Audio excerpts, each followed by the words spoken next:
There are certain issues that people on the left and the right in American politics will never discuss. And the reason they won't discuss them is because they agree mutually. The Democrats and the Republicans agree on something, so they don't want to talk about it in public debate because it reveals the fact that they're basically the same. They only talk about things on which they disagree. Turns out that the things on which they agree are the most important things. The things in which they disagree are relatively minor. We need to understand that we have been artificially divided for far too long. The global elites have divided us into Democrat and Republican, left and right, conservative and liberal. They have divided us with hot-button issues like abortion and gay rights and gun control and prayer in schools. And by doing so, they have given us, the electorate, the illusion that we have a choice, when in reality, both the Republican and Democratic parties are owned by the same global elites. And on issues that matter to those global elites, they act as one. By the time you go to the polls and you put your pencil mark on the paper or punch the lever, whatever you do, the decisions are already made. The candidates have already been selected. And the work goes on there, is who selects the candidates that the people vote for? Who frames the issues that the people vote for? Voting is nothing. It's all done before that stage. This left-right paradigm is a political ploy. It works very well for those who know what they're doing. We find that the Republican Party and the Democrat Party both are pretty much in the hands of a relatively small group of people with a membership of about 4,000. It's called the Council on Foreign Relations. These are the people that are really pulling the strings in both the Republican and the Democrat Party. We get a lot of advice from the council, so this will mean I won't have as far to go to be told what we should be doing and how we should think about the future. People like Hillary Clinton know, even at that elevated position, Hillary Clinton, you'd say, was one of the big movers and shakers. Compared to the Council on Foreign Relations, she's not. She's a small fish. And she knows that she's got to get the approval of the CFR. I had a friend, Nick Rockefeller, okay, who was one of the Rockefeller family. The ultimate goal that these people have in mind is to create a one-world government. And this is given me straight from Rockefeller himself. This is what they want to accomplish. Not just any world government, but a world government based on the model of collectivism. In other words, big, powerful, centralized world government.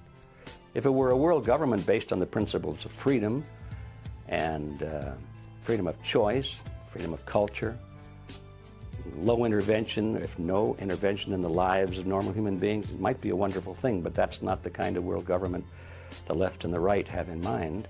They're talking about total world government with all major decisions being made at the top and people at the bottom being peasants, basically, in a high-tech feudalism.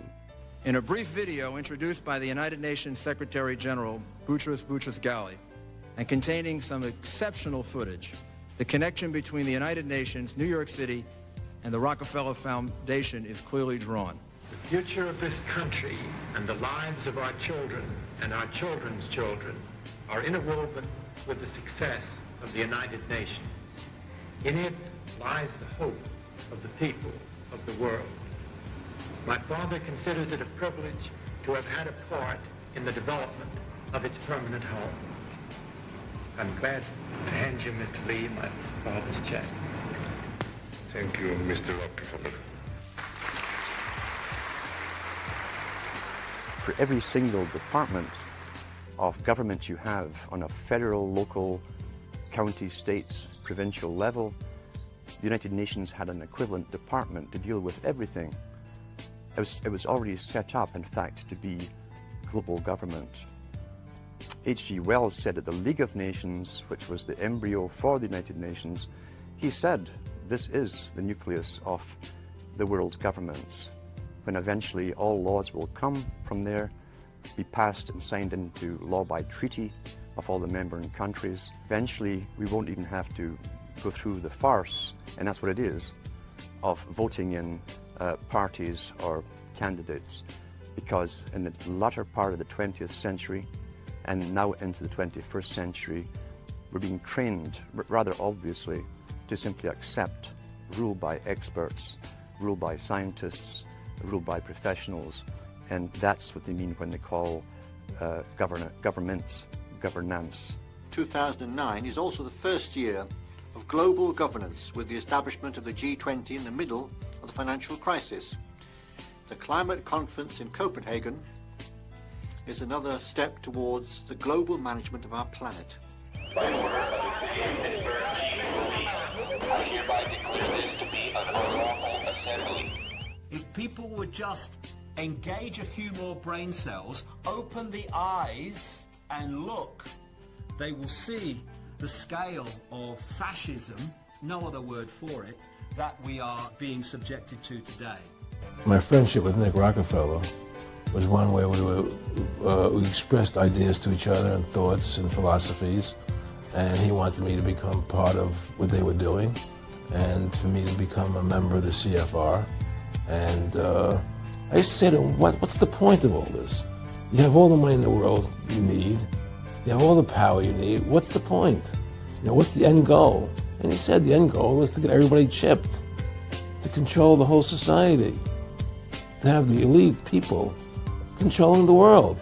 They talked about Pat running for president, and if he did that, I would be very supportive. But he'd have to shake a label that gets assigned to people like Pat who run for the presidency, and that is that he's a tool of the rich. I personally like that very much.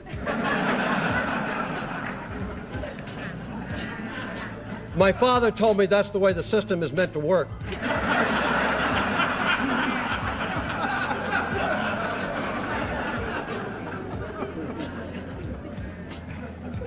You know, I think Pat's coming quickly. Soon, I think he's going to be in a position for the Trilateral Commission. And if he shows promise beyond that, there's Bilderberg. World control, Pat. Settle for nothing else. At the top of this conspiracy are a handful of ultra-wealthy multi-billionaires in the world.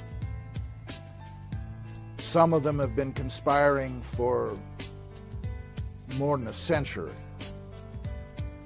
Their tools are the Council on Foreign Relations, the Bilderbergers, the Trilateral Commission, and they have tools in other countries as well. Now, they've taken over our government, both Republicans and Democrats. There's no difference anymore between the two parties. They control both parties. It doesn't matter to them which one wins, because who's ever running for president will be someone they anoint. And the fact of the matter happens to be that you can't win an election unless you have enough money to win. They make sure who gets the money.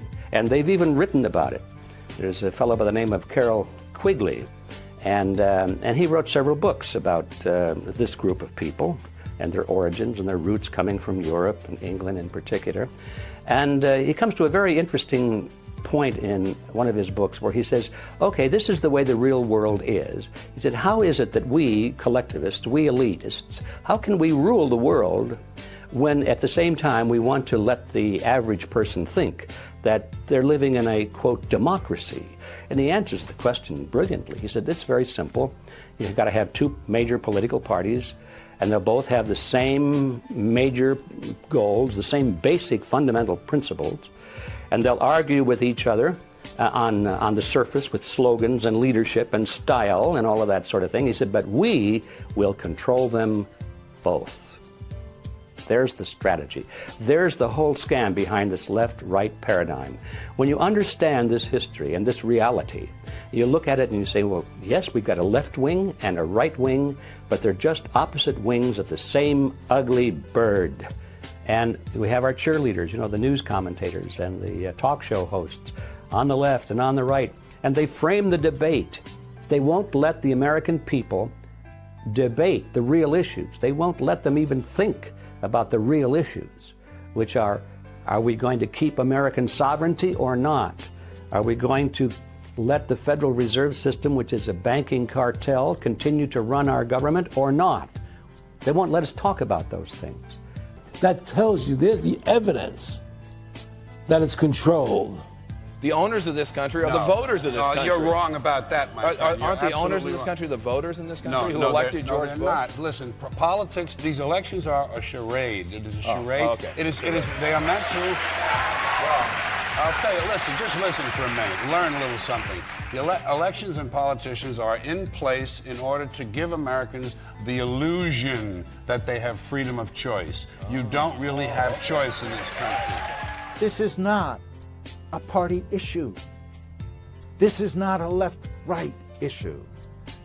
The question is not, should we have big government or little government? The question is, who should government serve? And it should serve the people. And it hasn't been doing it, and it still isn't doing it. And changing from Republican to Democrat or Democrat to Republican is not going to change that. So that's the problem. As long as we depend on the phony wrestlers and depend upon their well-paid cheerleaders in the media to keep us focused on secondary issues, we're never going to get out of this mess.